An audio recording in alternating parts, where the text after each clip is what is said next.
कहानी की शुरुआत में हम कुछ लोगों को देखते हैं जो कि एक खदान में काम कर रहे थे। तभी अचानक वहाँ पर एक धमाका होता है और ओलिवर नाम का एक आदमी जो कि उस खदान में काम करता था वो उनकी मदद के लिए भागता है और लोगों को बाहर निकालता है। पर उनमें से टैडी नाम के एक आदमी की मौत हो जाती है और उसकी डेड बॉडी को घर पहुँचाया जाता है, जहाँ पर उसकी वाइफ ये देखकर बहुत रोती है। तभी सीन यहाँ से शिफ्ट होता है और हम एक पार्टी में कोनी नाम की एक खूबसूरत लड़की को देखते हैं। तभी उसके पास एक आदमी आता है जिसका नाम क्लिफर्ड था और वो बहुत अमीर था। अब कुछ देर बातें करने के बाद वो एक दूसरे से इम्प्रेस हो जाते हैं और साथ में डांस करने लगते हैं। लेकिन कोनी के दोस्त डंकन को ये बिल्कुल भी पसंद नहीं आता, क्योंकि अब उन दोनों की ये मुलाकात प्यार में बदल चुकी थी, जिसके बाद वो दोनों एक दूसरे से शादी कर लेते हैं। शादी करते वक्त ये दोनों कसम खाते हैं कि ये दोनों एक दूसरे से हमेशा वफादार रहेंगे और कभी भी एक दूसरे का साथ नहीं छोड़ेंगे। अब उन दोनों की मैरिज लाइफ बहुत ही अच्छी चल रही थी, पर अगले ही दिन क्लिफर्ड को सेना में जाना पड़ता है क्योंकि वो एक सोल्जर था।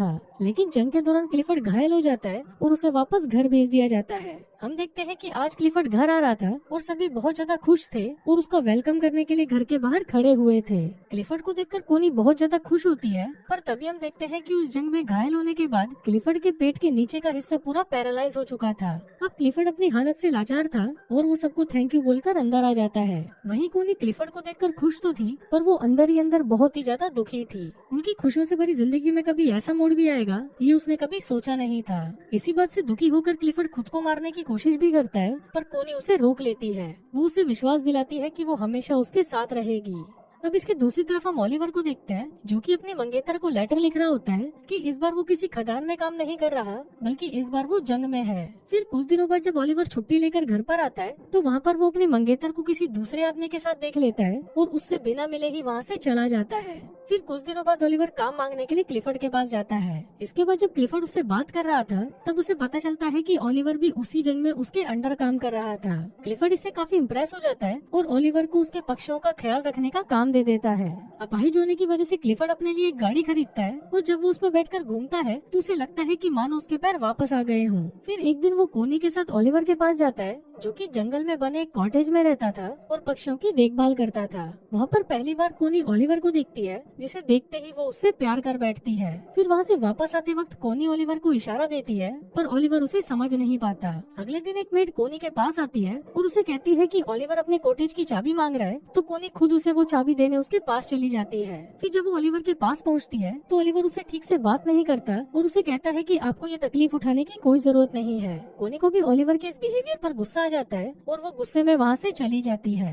अगले दिन ओलिवर कोनी को एक लेटर लिखता है जिसमें वो अपने बर्ताव के लिए उससे माफी मांगता है। इसके बाद कोनी फिर से उससे मिलने उसके कॉटेज में जाती है जहाँ पर ओलिवर अपनी शर्ट उतारकर काम कर रहा था। फिर जब कोनी उसके बदन को देखती है तो उसके भी तन बदन में आग लग जाती है। ये देखकर कोनी खुद को कंट्रोल नहीं कर पाती और ओलिवर के पास जाने लगती है, पर तभी ओलिवर भी उसे देख लेता है और अपनी शर्ट वापस पहन लेता है क्योंकि वो कोनी की इज्जत करता था। कोनी को ये जगह बहुत पसंद थी, इसलिए वो ओलिवर को कहती है कि मैं हर रोज यहाँ पर पेंटिंग करने आऊंगी। पर ओलिवर उसे कहता है कि मैं ये जगह आपके लिए साफ कर दूंगा और मैं किसी दूसरी जगह चला जाऊंगा। कोनी उसे कहती है कि तुम्हें कहीं भी जाने की जरूरत नहीं है और तुम मुझसे इतना भाग क्यों रहे हो। यहाँ पर कोनी ओलिवर से गुस्सा हो जाती है और वहाँ से जाने लगती है, लेकिन तभी वहाँ पर बारिश आ जाती है, इसलिए वो ओलिवर के साथ उसके कॉटेज में चली जाती है जहाँ पर वो दोनों आग जलाकर खुद को गर्म करने लगते हैं। पर तभी ओलिवर वहाँ से उठ जाता है क्योंकि वो कोनी के इरादे समझ रहा था। कोनी उससे पूछती है कि तुम मुझसे दूर क्यों भाग रहे हो, तो ओलिवर उसे कहता है कि मैं तुमसे दूर नहीं भाग रहा, बस मैं डर रहा हूँ क्योंकि अगर क्लिफर्ड को हमारे बारे में पता चल गया तो मेरी नौकरी चली जाएगी। अब ओलिवर ने कोनी को इग्नोर कर दिया था, इसलिए वो वहाँ से उठकर घर चली जाती है। फिर एक दिन कोनी क्लिफर्ड से कहती है कि मुझे बहुत ही अफसोस है कि हमारा कोई बच्चा नहीं है। इस पर क्लिफर्ड उसे कहता है कि मैं तो बहुत कोशिश कर रहा हूँ और अपने शरीर को ठीक करने के लिए वो उसके ऊपर करंट के झटके देता है। क्लिफर्ड दर्द से बहुत चिल्ला रहा था और फिर जब आखिरी में कोनी से उसका दर्द देखा नहीं जाता तो वो क्लिफर्ड को रोक देती है। अब क्लिफर्ड इस काम में नाकाम रहता है, इसलिए वो रोने लगता है।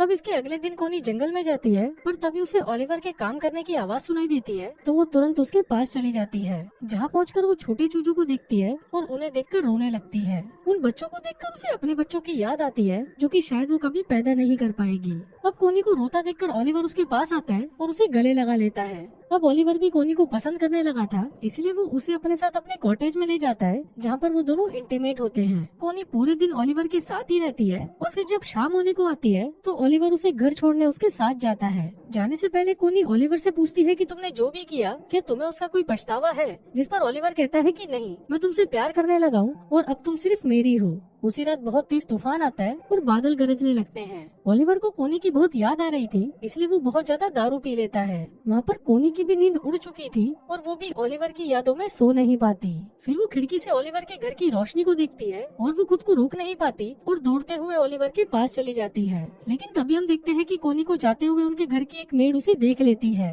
वहीं ओलिवर भी वहाँ पर कोनी का इंतजार कर रहा था और वो कोनी को कहता है कि मुझे नहीं लगा था कि तुम मुझसे मिलने आओगी। इस पर कोनी उसे कहती है कि मैं कभी भी तुम्हें अकेला नहीं छोड़ूंगी और फिर वो दोनों वहीं पर इंटीमेट होते हैं। एक दिन क्लिफर्ड के घर पर एक पार्टी होती है जहाँ पर डंकन भी आया होता है। फिर क्लिफर्ड देखता है कि कोनी और डंकन साथ में डांस कर रहे हैं और उसे ये देखकर बिल्कुल भी अच्छा नहीं लगता।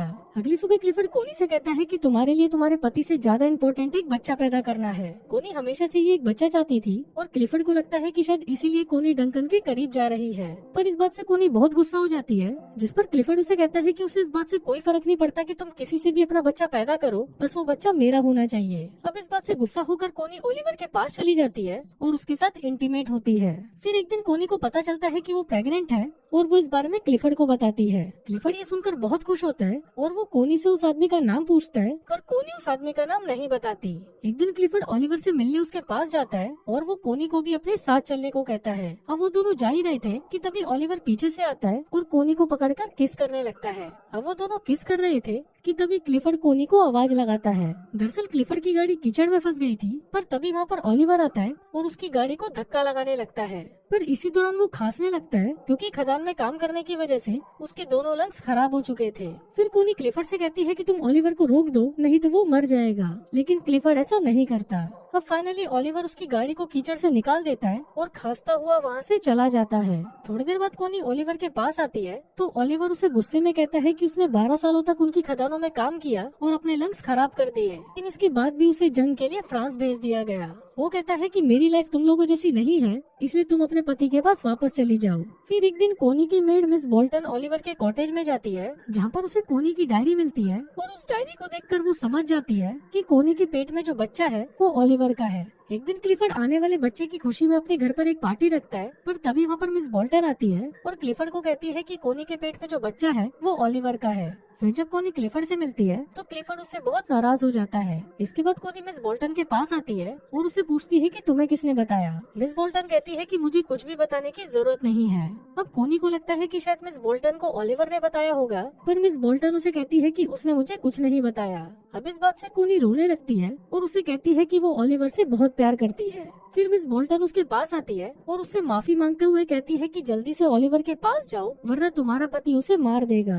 अभी सुनकर कोनी भागते हुए ओलिवर के आउट हाउस में जाती है और देखती है कि वहाँ पर कोई नहीं होता। ये देखकर कोनी रोने लग जाती है, पर तभी वहाँ पर ओलिवर आ जाता है और उसे देखकर कोनी उसे गले लगा लेती है। इसके बाद हम देखते हैं कि कोनी क्लिफर्ड के घर पर आती है जहाँ पर वो उससे डिवोर्स मांगती है, पर क्लिफर्ड उसे मना कर देता है और ओलिवर को बुलाने के लिए कहता है। पर फिर जब ओलिवर वहाँ पर आता है तो वो दोनों आपस में बहुत बहस करते हैं और फाइनली कोनी और ओलिवर क्लिफर्ड के घर को छोड़कर चले जाते हैं। फिर उनके जाते वक्त क्लिफर्ड वहाँ पर आता है और वो कोनी को तलाक देने के लिए मान जाता है। दोस्तों, ये फिल्म किसी भी तरह से कोनी के ये काम को जस्टिफाई नहीं करती। कोनी ने क्लिफर्ड के साथ जो भी किया वो सही नहीं था। यहाँ पर डायरेक्टर आपके लिए ओपन एंडिंग छोड़ देता है जहाँ पर आपको खुद डिसाइड करना है कि कौन सही है और कौन गलत। और दोस्तों, इसी के साथ ही ये कहानी यहीं खत्म हो जाती है।